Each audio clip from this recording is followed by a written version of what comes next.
सोमनाथ मंदिर 12 ज्योतिर्लिंगों में से एक होने के साथ ही विश्व का पहला पवित्र ज्योतिर्लिंग भी है। पहले ये मंदिर पूरा सोने का बना हुआ था, बाद में इसे चांदी का बनवाया गया।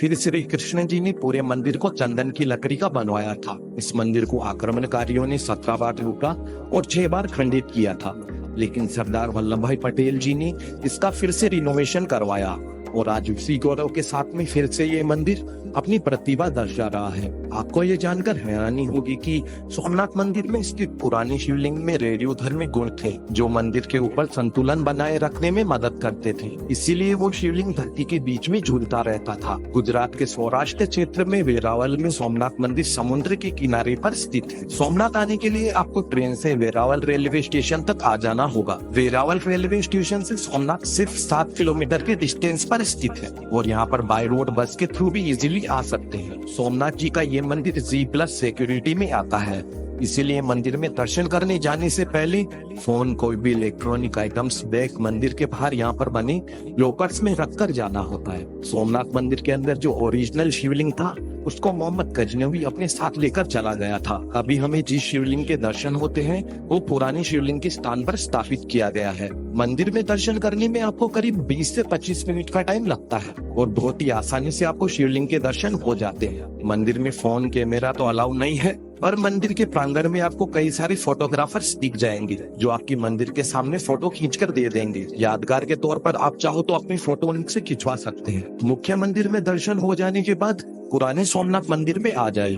सोमनाथ मंदिर के ठीक सामने ही पुराना सोमनाथ मंदिर बना हुआ है। जब मुगल शासकों ने सोमनाथ मंदिर को पूरी तरह से तहस नहस कर दिया था, तब रानी अहिल्याबाई होलकर जी ने यहाँ पर नए सोमनाथ मंदिर का निर्माण करवाया था। कहते हैं कि उनके सपने में साक्षात शिव जी ने उनको दर्शन देकर इस मंदिर की स्थापना करने का मार्गदर्शन किया था। इस मंदिर में 2 शिवलिंग है। एक तो मंदिर के ऊपर स्थापित है जो अहिल्याबाई जी के नाम पर है, दूसरा नीचे की ओर है और स्वयंभू है, यानी स्वयं प्रकट हुआ है। यहाँ पर आप मंदिर में अच्छे से आराम से दर्शन कर सकते हैं। सोमनाथ मंदिर में दर्शन करने आने वाले सभी यात्री इस प्राचीन सोमनाथ मंदिर में भी दर्शन करने आते हैं, इसलिए आप भी यहाँ पर जरूर आइएगा। सोमनाथ में स्टे करने के लिए सोमनाथ ट्रस्ट की ओर से यहाँ पर अतिथि भवन और अतिथि गृह बने हुए हैं। इनमें डॉर्मेट्री की सुविधा भी मिल जाती है। डॉर्मेट्री का चार्ज 90 रुपए पर पर्सन के अकॉर्डिंग होता है और बाकी AC नॉन AC रूम्स के चार्जेस की लिस्ट आपको डिस्क्रिप्शन में मिल जाएगी। और साथ ही यहाँ पर मंदिर के नियर बाय कई लग्जरी होटल्स और बजट फ्रेंडली होटल्स भी आपको मिल जाते हैं, आप इनमें भी रुक सकते हैं। सोमनाथ बीच पर जाने के लिए पहले आपको टिकट काउंटर से 5 रुपए की टिकट लेनी होती है। सोमनाथ मंदिर के पीछे की और सोमनाथ बीच लोकेटेड है। सबसे पहले आपको यहाँ पर हनुमान जी की मूर्ति नजर आएगी। यहाँ पर आप 10 रुपए में साइकिल रेंट पर लेकर पूरे बीच को साइकिल से घूम सकते हैं, पर प्रॉब्लम ये है कि आप साइकिल रखकर नीचे बीच पर नहीं जा सकते हैं, इसीलिए आप पैदल चलकर आते हैं तो यहाँ पर आप कैमल राइडिंग, हॉर्स राइडिंग कर सकते हैं। जब सोमनाथ में सनसेट होता है तो सभी टूरिस्ट सोमनाथ बीच की ओर दौड़े चले आते हैं ताकि वे सोमनाथ का गोल्डन सनसेट देख सके। सनसेट होते ही शाम के 7 बजे के बाद बीच बंद हो जाता है, इसीलिए आप लगभग 4 बजे पहले ही यहाँ पर आ जाए। सोमनाथ में खाने पीने के लिए वैसे तो यहाँ पर कई डाइनिंग हॉल्स, रेस्टोरेंट्स मिल जाते हैं और स्ट्रीट फूड के तौर पर भी बहुत कुछ खाने के लिए मिल जाता है, लेकिन सोमनाथ ट्रस्ट की ओर से बने भोजनालय में भी आप लंच और डिनर कर सकते हैं। मंदिर के पास में बने इस भोजनालय का टाइम सुबह 11 बजे से लेकर दोपहर के 3 बजे तक होता है, फिर शाम को 7 बजे से लेकर 11 बजे तक रहता है। ये भोजनालय बिल्कुल निःशुल्क है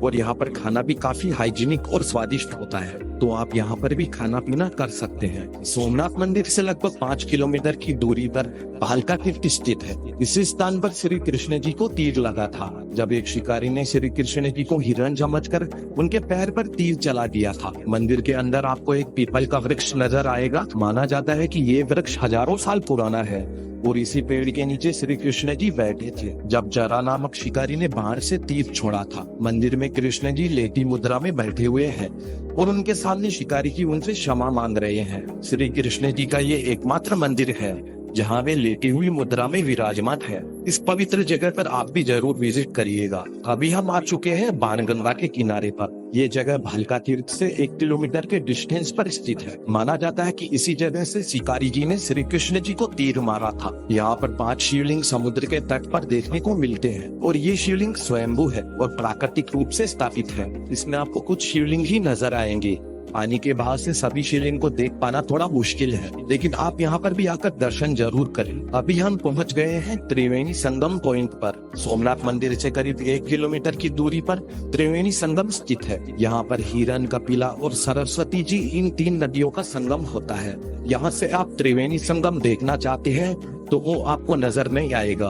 त्रिवेणी संगम को देखने के लिए आपको बोट के थ्रू संगम पॉइंट तक जाना होता है और 30 रुपए बोट का चार्ज होता है और बोट आपको सिर्फ 5 मिनट में त्रिवेणी संगम तक लेकर जाती है। पूरे भारत में इसी जगह पर आपको सरस्वती नदी का संगम देखने को मिलता है। इसे देखने के लिए आप यहाँ पर भी जरूर आना। अभी हम हैं सूर्य मंदिर में। त्रिवेणी संगम से 5 मिनट के वॉकिंग डिस्टेंस पर ये अति प्राचीन सूर्य देव जी को समर्पित सूर्य मंदिर बना हुआ है। पूरे भारत में गिने चुने कम से कम 20 मंदिरों में से ये एक मंदिर सोमनाथ में भी स्थित है। पहले सूर्य देव ही मेन भगवान थे जिनकी सबसे ज्यादा पूजा होती थी, और समय के साथ समय भी बदलता रहता है। खैर, ये जो मंदिर है इसका आर्किटेक्चर 14वीं शताब्दी का है और मंदिर के गर्भगृह में सूर्य देव जी की मूर्ति स्थापित है। इसी सूर्य मंदिर के पास में 5 पांडव गुफा भी बनी हुई है। मंदिर के सामने एक कुंड बना हुआ है, इसे सूर्य कुंड कहा जाता है। कुंड के एकदम पीछे एक और सूर्य देव जी की मूर्ति स्थापित है। सूर्य मंदिर से 1 मिनट के डिस्टेंस पर आपको ये सिद्धनाथ महादेव मंदिर दिखेगा। इस मंदिर के बारे में ये कहा जाता है कि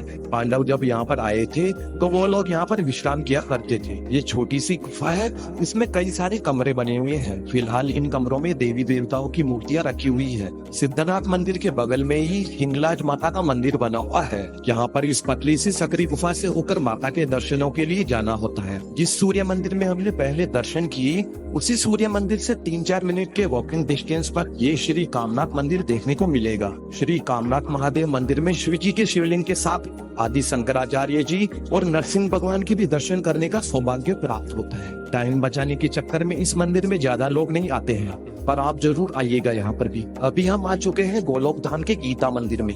इस मंदिर के स्तंभों पर गीता के श्लोक लिखे हुए हैं, इसीलिए इसे गीता मंदिर कहा जाता है। श्री कृष्ण जी को भालका तीर्थ पर तीर लगा था, तब श्री कृष्ण जी इसी जगह पर आए थे और यहाँ पर अपने बड़े भाई बलराम जी से कुछ देर तक वार्तालाप करने के बाद उन्होंने अपना देह त्याग कर वैकुंठ धाम की ओर प्रस्थान कर लिया था। जब श्री कृष्ण जी जा रहे थे तो उन्होंने अपनी चरण पादुका यहीं पर छोड़ दी थी। गोलोक धाम में ही अब हम जा रहे हैं बलदेव जी की गुफा में। कहा जाता है कि जो कृष्ण जी के भैया थे बलदेव जी, उन्होंने अपने मनुष्य रूपी देह का त्याग इसी गुफा में किया था और वापस से शेषनाग जी का रूप धारण कर वे भी वैकुंठ लोक की ओर चले गए थे। इसीलिए इस जगह को भी विशेष माना जाता है। आपको गुफा में छोटा सा नाग बना हुआ दिखेगा जो कि शेषनाग जी को दर्शाता है। बलदेव जी की गुफा के पास में लक्ष्मी नारायण जी का मंदिर बना हुआ है। यह मंदिर विष्णु भगवान के सभी अवतारों और उनके बारे में दर्शाता है। गीता मंदिर के पास में ही ये सुंदर सी हिरन नदी बहती है और त्रिवेणी संगम में जाकर 2 नदियों में मिलती है। यहाँ पर श्री वल्लभाचार्य जी के 84 बैठक स्थानों में से एक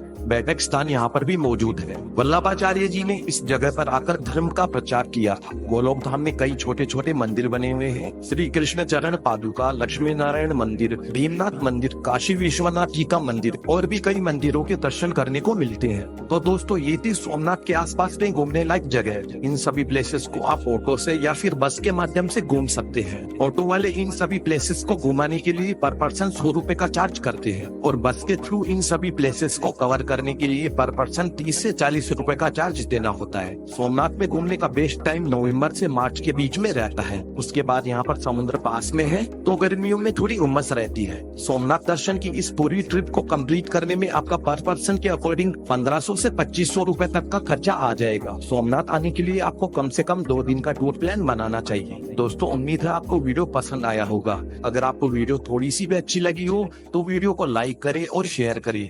अगर इस वीडियो के रिलेटेड आपका कोई भी डाउट है तो आप कमेंट करें।